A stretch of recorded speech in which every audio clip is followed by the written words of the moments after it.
আসসালামু আলাইকুম প্রিয় বন্ধুরা। আজকে আমরা মাইক্রোসফট পাওয়ার পয়েন্টে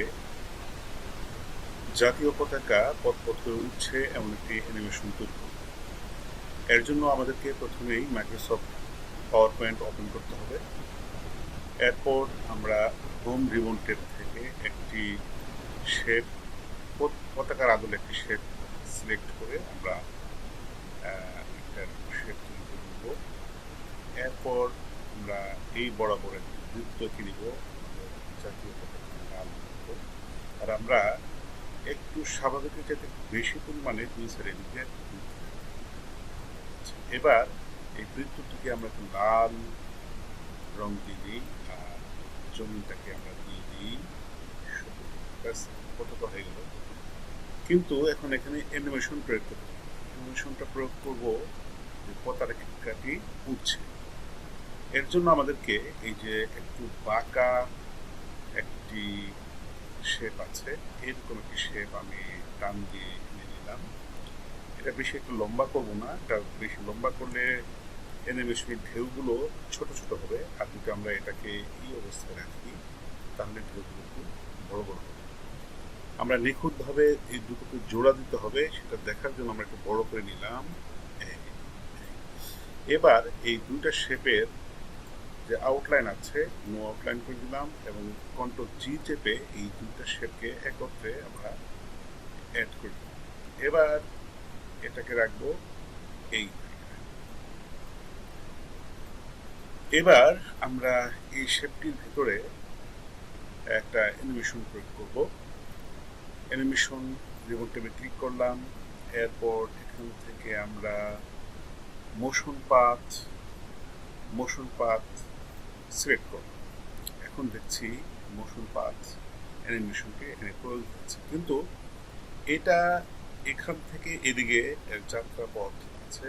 আমরা এটাকে ধরে এটাকে এদিকে ফিরিয়ে দিই, দিক থেকে এদিকে। ব্যাস, আমাদের কাজ হয়ে গেল। এবার আমাদের এই অ্যানিমেশন প্যান ওপেন করে এখান থেকে আমরা ইফেক্ট অপশন ক্লিক করব। এখানে কিছু আমাদের সেটিংস চেঞ্জ করে দিতে হবে। সেটা হলো যে এটা স্মুথভাবে যেন স্টার্ট হয়, তার জন্য আমরা এগুলোকে জিরো করে দেব এবং টাইমিংয়ে গিয়ে রিপিট অপশনে গিয়ে এটাকে সিলেক্ট করে দিলাম, যাতে যতক্ষণ স্লাইড শেষ না হচ্ছে ততক্ষণ এটা চলতে থাকবে। আর এটা সিলেক্ট করার পর আমরা ওকে করে দিলাম। এরপর এইটিকে কন্ট্রোল ডি চেপে কপি করে নিচের দিকে সেট করলাম। আর এইটাকে আবার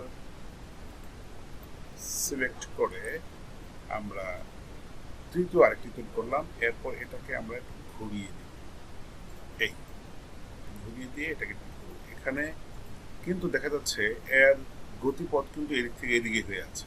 আমাদেরকে এটাকে খুব সাবধানের সাথে নির্বাচন করে এটাকে পিছনে দিই।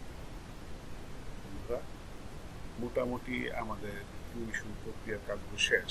এখানে একটি কাজ করতে হবে যে এই অ্যানিমেশনটি স্টার্ট হবে কখন, এটা আমাদের দেখিয়ে দিতে হবে। এটা এখানে ক্লিক করে আমরা এই টাইমিং অপশনে ক্লিক করে স্টার্ট উইথ ক্লিক না দিয়ে উইথ প্রিভিয়াস সিলেক্ট করে দেব, ওকে। এবং 3 নম্বর অ্যানিমেশনটা এটাকেও আমরা একই কাজ করব, যাতে করে যখনই আমরা ক্লিক করব এই 3টা অ্যানিমেশন একসাথে রান করে। বন্ধুরা, আমরা দেখতে পাচ্ছি আমাদের কাজ মোটামুটি শেষ হয়ে আসছে। এবার এই যে 3টা শেপ নিয়েছিলাম আমরা, এগুলোকে কন্ট্রোল চেপে 3টাকে সিলেক্ট করব। সিলেক্ট করার পর আমরা চলে যাব হোম রিবন ট্যাবে। সেখান থেকে গিয়ে এই যে শেপ ফিল, এখান থেকে আমরা এটাকে হোয়াইট করব।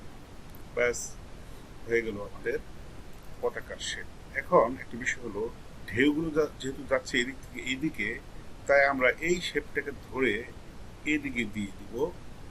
আর এই জায়গায় আমরা একটা খুঁটি দেব, বাঁশ।